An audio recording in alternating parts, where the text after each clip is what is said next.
also wanted to become data analyst, but my friend advised me that you have to do R, advanced MySQL, advanced Python. I was like, no, I don't want to become data analyst.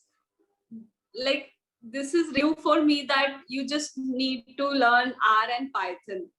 But if I search for to become what are the skills needed to become data analyst, they will tell a lot of courses and lot of programs, you can say, like R, MySQL, etc. Visualization, there is software for, there are 3 or 4 softwares to visualize that data and all. So I was like, I can't learn a lot of these softwares, so I can't do this. I can go for be a lecturer in mathematics. You know So what? this is This a is called thing. asymmetric information. Lot of people face this problem. They just back out from that. They came to know that you have to learn a lot of programs and lot of coding. They just back out.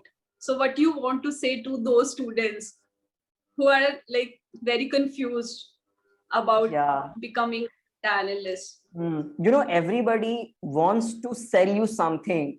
And this is the thing about asymmetric information, that you want to achieve something, you do not know what is required, and somebody wants to capitalize on that. So they would like to frighten you with 10 things that, look, these are the 10 things which you need to know, and you do not know. But if you want to reach that stage, you have to somehow know this. How will you know that? Through me. So this is kind of like your conflict of interest. They want to sell you something, and they want to create an artificial barrier in your head, so that if you're really desperate, you will buy their Yeah, course, you will pay any amount of money. yeah, right.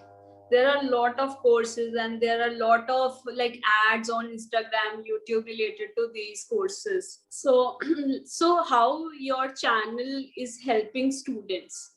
I really wanted to know, if somebody is new and they Huh. don't know about honey of knowledge, then how can be helpful for them?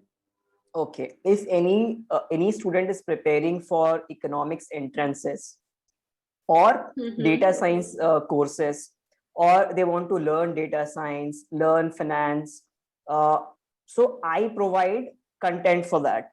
And my content is not a comprehensive content, but it is more like what you need to do, and if you follow whatever I say, you will achieve that. You do not need a teacher for that.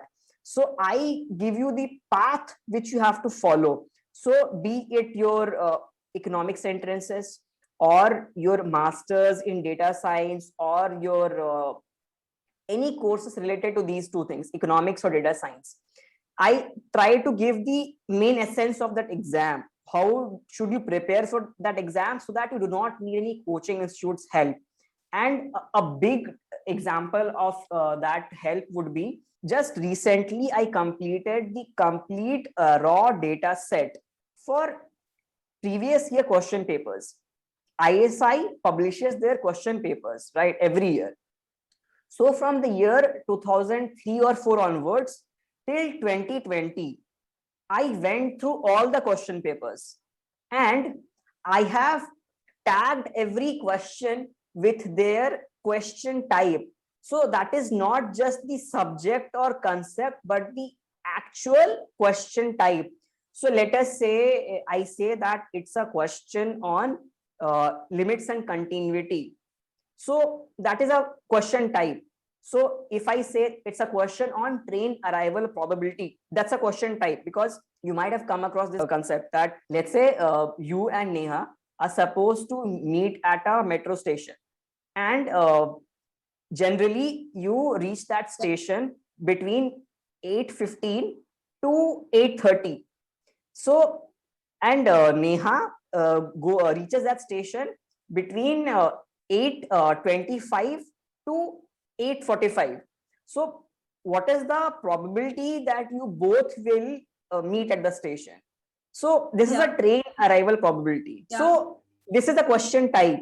So all I had taken all the question papers from 2004 to 2020 and tagged every question in macroeconomics, microeconomics, statistics, mathematics, and have provided it to all the people who watch my channel. So if they go to that video, there's a download link. They can download that.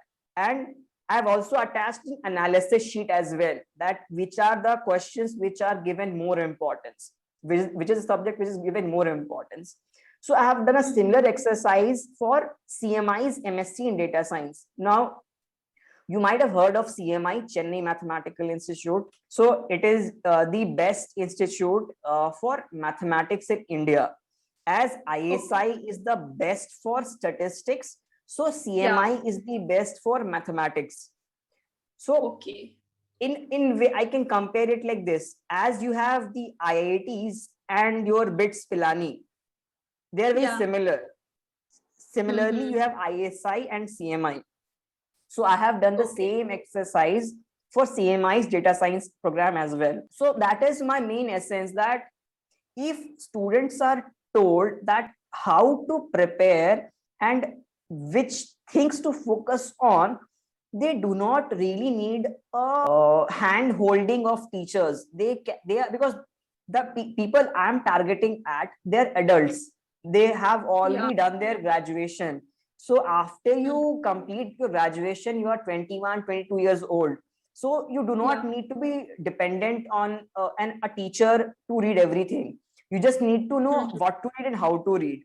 So that is my idea, that if anybody who is interested in doing their higher education related to mathematics, statistics, economics, or data science, or let's say even finance, so my channel will be providing information on that. That is one aspect. The other aspect is, as I said just before, I want to make concepts as something like a talking point, not something to read and forget, but something to have chat about. I mean, just like we are having this conversation, it should not become a theoretical exercise. So that is the idea.